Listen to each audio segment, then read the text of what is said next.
पिछले वीडियो में हमने फ्रीक्वेंसी डिस्ट्रीब्यूशन आवृत्ति वितरण के बारे में विस्तार से बातें की थी, जिसमें खंडित आवर्ती बंटन और सतत आवर्ती बंटन और सतत आवर्ती बंटन के दोनों प्रकार या दोनों विधियां, अपवर्जी वर्गांतर विधि और दूसरी समावेशी वर्गांतर विधि का विस्तार से हमने अध्ययन किया था। जैसा कि आपको पता है कि अपवर्जी एक्सक्लूसिव जो क्लास इंटरवल है, ये वर्ग की ऊपरी सीमा के बराबर मूल्य उस वर्ग में शामिल ना होके ठीक उससे अगले वर्ग में शामिल होता है, जबकि समावेशी वर्गांतर विधि में उस वर्ग के बराबर का मूल्य उसी वर्ग में शामिल होता है। इसका हमने उस उदाहरणों सहित इसको विस्तार से हमने चर्चा की थी इसके बारे में। साथ में हमने संचयी आवर्ती से कम और से अधिक दोनों ही के बारे में भी बात की थी, और सतत आवर्ती बंटन में वर्ग विस्तार या वर्गांतर किस तरह से हों, इसके लिए हमने एक नियम पे थोड़ा सा प्रकाश डाला था, जिसे हम स्टर्जेस का नियम कहते हैं। इस नियम के अनुसार class interval i equal to L minus S by 1 plus 3.322 log of n होना चाहिए। इससे वर्गांतर ज्ञात किया जाता है। L अधिकतम मूल्य है, S न्यूनतम मूल्य और n पदों की संख्या। स्टर्जेस के नियम के अनुसार जब हम वर्गों की संख्या और वर्गांतर क्लास इंटरवल दोनों ज्ञात कर सकते हैं, इसके लिए सूत्र है, जैसा कि अभी मैंने आपसे बात की थी। ये सूत्र वर्गांतर के लिए है, और वर्गों की संख्या यदि ज्ञात करनी है हमें, तो n जो वर्गों की संख्या ये बराबर होगी 1 प्लस 3.322 log ऑफ n। इससे हम वर्गों की संख्या ज्ञात कर सकते हैं। अब इसी बात को एक उदाहरण के साथ हम समझाएं। एक एग्जाम्पल है कि किसी प्रतियोगी परीक्षा में सांख्यिकी में 50 विद्यार्थियों के कुल 200 अंकों में से प्राप्तांकों का विवरण दिया हुआ है।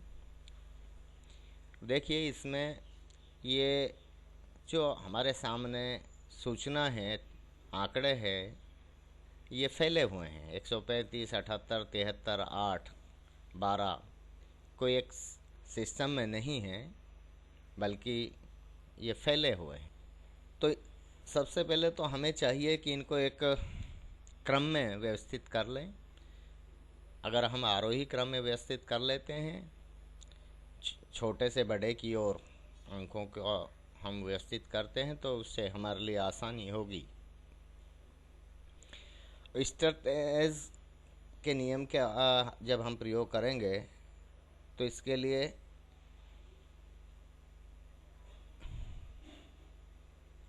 तो ये हमारे पास में एक प्रॉब्लम है, एक क्वेश्चन है, एक उदाहरण है, और ये कहता है कि स्टर्जेस के नियम का प्रयोग करते हुए प्राप्तांकों को अपवर्जी वर्गांतरों में व्यवस्थित कीजिए।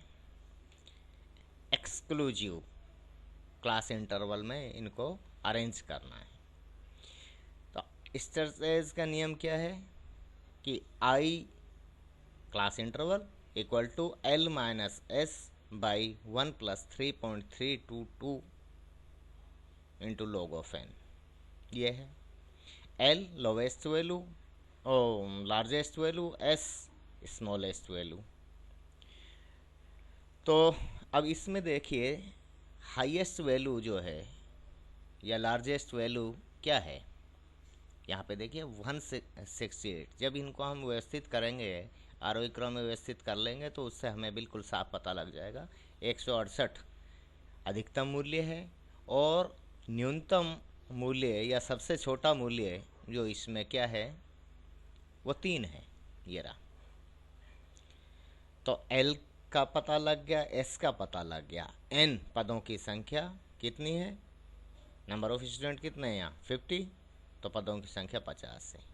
तो 3 चीज़ें हमें पता लग गई। इनकी वैल्यू रखेंगे, इनके मान रखेंगे, तो 168 minus 3 by 1 plus 3.322 log of 50। अब log 50 का जो वैल्यू, टेबल वैल्यू, क्योंकि यदि इस तरह का क्वेश्चन आपके सामने आता है एग्जामिनेशन में, तो आपको इसकी log 50 की वैल्यू दी हुई होगी, आपको log टेबल नहीं दी जाएगी। सामान्यतः ऐसा होता है। फिर भी आप चाहें तो log टेबल में भी इस वैल्यू को देखेंगे, तो वहाँ आपको log 50 की वैल्यू 1.6990 ये मिलेगी। तो इससे आई क्लास इंटरवल निकल के आया 24.8, जो कि हम इसको 25 में लेंगे। अब पदों की संख्या, जो वर्ग हैं वो कितने बनते हैं, वो इस सूत्र से निकाल लेंगे। वर्गों की संख्या n equal to 1 plus 3.322 into log of n equal to, अब log n का मतलब log 50 का आपको पता ही है वैल्यू, तो 1.6990 ये इसकी वैल्यू है। जब निकालेंगे तो 6.644 या फिर 7 वर्ग बनेंगे इसमें। अब इन समांकों को, जैसा मैंने पहले ही कहा था आपसे, कि आरोही क्रम में व्यवस्थित करके सबसे पहले आवर्ती बंटन बनाया जाएगा। फिर 3 कॉलम बनाइए। प्राप्तांक, विद्यार्थियों के जो अंक हैं 0 से 25, भाई क्लास इंटरवल कितना चाहिए हमें, सूत्र के अनुसार 25 होना चाहिए, तो 25 के हमारे वर्ग बन जाएंगे।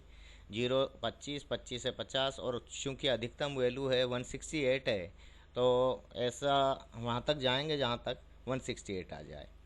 तो इस तरह से जाते हुए 150 से 175 तक का वर्ग हो जाएगा, क्योंकि 150 से 175 के बीच के वर्ग में 168 का मूल्य आ जाता है। हाँ, अंक 168 अंक आएगा। जब हम इनको आरोही क्रम में व्यवस्थित करेंगे तो 0 से 25 के बीच में जो आएंगे, देखिए वो 3 मिलान चिन्ह, ये कॉलम बनाया हमने, तो मिलान चिन्हों का टोटल करेंगे तो फ्रीक्वेंसी आ जाएगी, या परीक्षार्थियों की या विद्यार्थियों की संख्या निकल के आ जाएगी। इनका टोटल जब हम करते हैं तो 0 से 25 अंक प्राप्त करने वाले विद्यार्थी 3 हैं, और 25 से 50 अंक प्राप्त करने वाले विद्यार्थियों की संख्या 4 है, क्योंकि वो व्यक्तिगत श्रेणी है, उसमें वो मूल्य दिए हुए हैं। जब उनको आप व्यवस्थित करेंगे तो आपके सामने आ जाएगा। 50 से 75 अंक प्राप्त करने वाले विद्यार्थी 6 हैं, भाई ये 4, इनको काटते हुए 5 हुए, मूल्य ये हो गया, और फिर एक और 6। और 75 से 100 अंक प्राप्त करने वाले, इस 75 से 100 के बीच के अंक प्राप्त करने वाले विद्यार्थियों की संख्या 9 है। इसी तरह 100 से 125 अंक के बीच प्राप्त करने वाले विद्यार्थियों की संख्या 12 है, और 125 से 150 अंक प्राप्त करने वाले विद्यार्थी 11 हैं, और 150 से 175 के बीच में अंक प्राप्त करने वाले विद्यार्थी 5 हैं। तो विद्यार्थियों की संख्या ये आ जाएगी। इनका टोटल करेंगे तो ये 50 आएगा। नंबर ऑफ स्टूडेंट 50 है हमारे। तो इस तरह से स्टैटिस्टिक्स का नियम का हमने उपयोग करके, और जो हमारे सामने ये एग्जाम्पल है या ये प्रॉब्लम है, इस प्रॉब्लम को हमने एक सतत श्रेणी में बदल दिया है। ये व्यक्तिगत सूचना है, व्यक्तिगत श्रेणी है। इन व्यक्तिगत समांकों का उपयोग करके इनको हमने सतत आवर्ती बंटन में परिवर्तित कर दिया है, जिसके और सूत्र कौन सा काम लिया हमने, स्टैटिस्टिक्स का सूत्र काम में लिया, स्टैटिस्टिक्स का नियम काम में लिया है, जिसकी सहायता से अपवर्जी जो वर्गांतर है, ये ध्यान रहे यहाँ। अब अपवर्जी का मतलब ये कि 25 के बराबर अंक प्राप्त करने वाला विद्यार्थी इस वर्ग में ना होकर इस वर्ग में शामिल है, इसका मतलब ये है। तो इस तरह से हम वर्गांतर, वर्गों की संख्या और व्यक्तिगत सीरीज को, व्यक्तिगत समांकों को जो है सतत श्रेणी में बदल सकते हैं। जो महत्वपूर्ण बात है, नोट करने वाली बात है, वो ये है कि सामान्य आवर्ती बंटन से कम लेस देन आवर्ती बंटन बनाने के लिए वर्ग की ऊपरी सीमा पर लिमिट का प्रयोग करना चाहिए। ये बहुत महत्वपूर्ण बात है। जब हम नॉर्मल फ्रीक्वेंसी डिस्ट्रीब्यूशन जो हमारे पास है, यदि उससे से कम लेस देन आवर्ती बंटन बना रहे हैं, तो उसके लिए जो हमारे पास वर्ग है उसकी ऊपरी सीमा क्लासेज हैं, उनकी ऊपरी सीमा को हमें काम में लेना चाहिए। और सामान्य आवर्ती बंटन से अधिक जब बनाएंगे, मोर देन बंटन बनाने के लिए वर्ग की निचली सीमा का प्रयोग करना चाहिए। ये दो बातें हैं जो हमें हमेशा ध्यान रखनी चाहिए। तो यह आवर्ती बंटन से संबंधित सामान्य जो बातचीतें हैं, प्रारंभिक सांख्यिकी से संबंधित शब्दावली और एक तरह से परिचयात्मक सांख्यिकी हुई, तो उसमें पारिभाषिक शब्द क्या हैं, किस तरह से किसको हम सैंपल कहते हैं, किसको हम समग्र कहते हैं, किस तरह की सीरीज़ श्रेणियाँ हमारे सामने होती हैं, और श्रेणियाँ किस तरह से हम जो व्यक्तिगत श्रेणी को सतत श्रेणी में बदलें, व्यक्तिगत श्रेणी को खंडित श्रेणी में किस तरह से बदलें, ये सब हमने देख लिया है। अपवर्जी वर्गांतर वाली जो विधि है वो क्या होती है, समावेशी वर्गांतर विधि सतत श्रेणी में क्या होती है, ये सारी हमने जो जानकारियाँ ले ली हैं। अब इसके बाद जो सांख्यिकी की जो सीरीज़ है, श्रेणियाँ हैं, वो शुरू हो जाती हैं।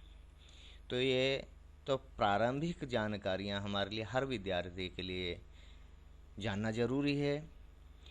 उसके बाद ही आप फिर आएंगे सांख्यिकी श्रेणियों में, स्टैटिकल सीरीज़ में, जिसमें इंडिविजुअल, डिस्क्रीट और कंटिन्यूस सीरीज़, और फिर उसके बाद स्टैटिकल एवरेज एज या मेजर्स ऑफ सेंट्रल टेंडेंसी, केंद्रीय प्रवृत्ति के मापों की तरफ हम जाएंगे।